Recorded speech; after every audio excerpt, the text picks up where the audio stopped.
guys. It's so interesting. It's when I say looking back on these videos on YouTube, I'm not even looking back because I'm still living. I'm still living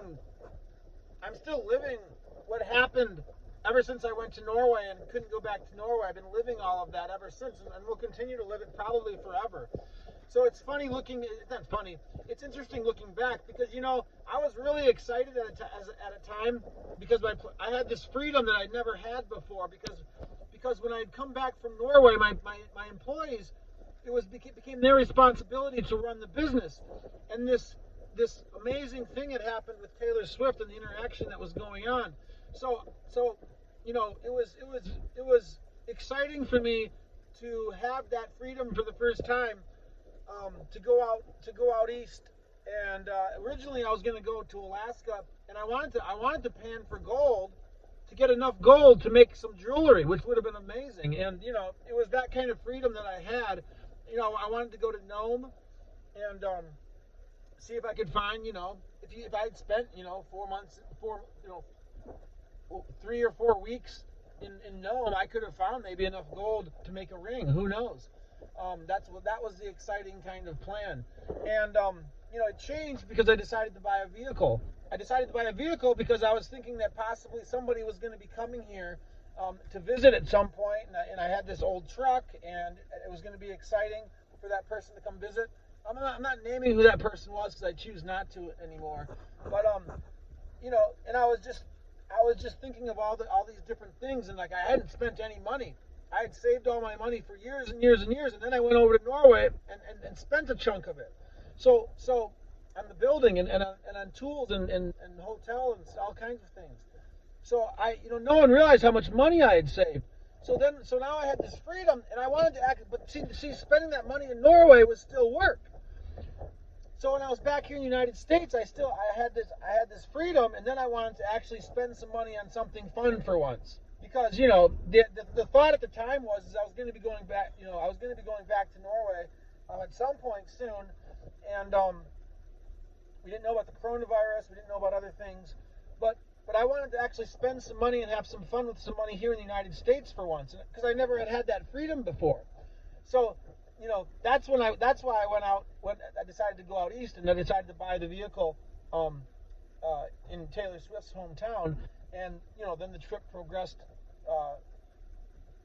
after that. So I could talk about it for on and on and on. So at times, it looks kind of crazy when I'm talking about stuff. You have no clue of what it is I'm talking about. But actually, what I'm talking about is interaction that's going on social media. The license plate thing, that all started in Norway. See, when I was in Norway, the community was trying to a non-verbal, when you go to another country, they have different ways of communicating that you wouldn't understand.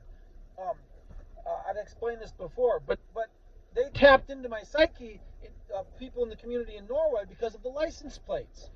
The license plates became this symbol. License plates in Norway have initials on them, and they're standard depending on the region of Norway where the license plates are bought. So when I was in Norway, at one point, the people in the community, because people just knew I was there. I was this figure in the town, and I always would go running on this one route. And at one point, what happened was they must have lined the road with cars that were all my initials on the route where I go and run. It's hard to explain the stuff that was happening. People were leaving stuff where because I posted everything on social media, they knew what it was people knew what it was I was going to do. And there were symbols, and there were things that were important when I was there. Colors of things. You got to remember, I dropped into a town where no one knew who I was. So the way in which they started to communicate with me was through these different types of things that were just kind of, that slowly started to happen throughout the summer. That was a way for them to, I don't know how to explain it, make me feel like I'm part of the community is the best way to do it. But it wasn't like there was some person that would come up to me and said, welcome, it's not like that. So when I had to come back to the United States, unexpectedly, it wasn't even out of my own will, because I had accidentally stayed too long. I just had to leave. The police had to escort me back, and I had to leave. So when that happened, the same mentality, basically the license plate thing, the license plates still had meaning here.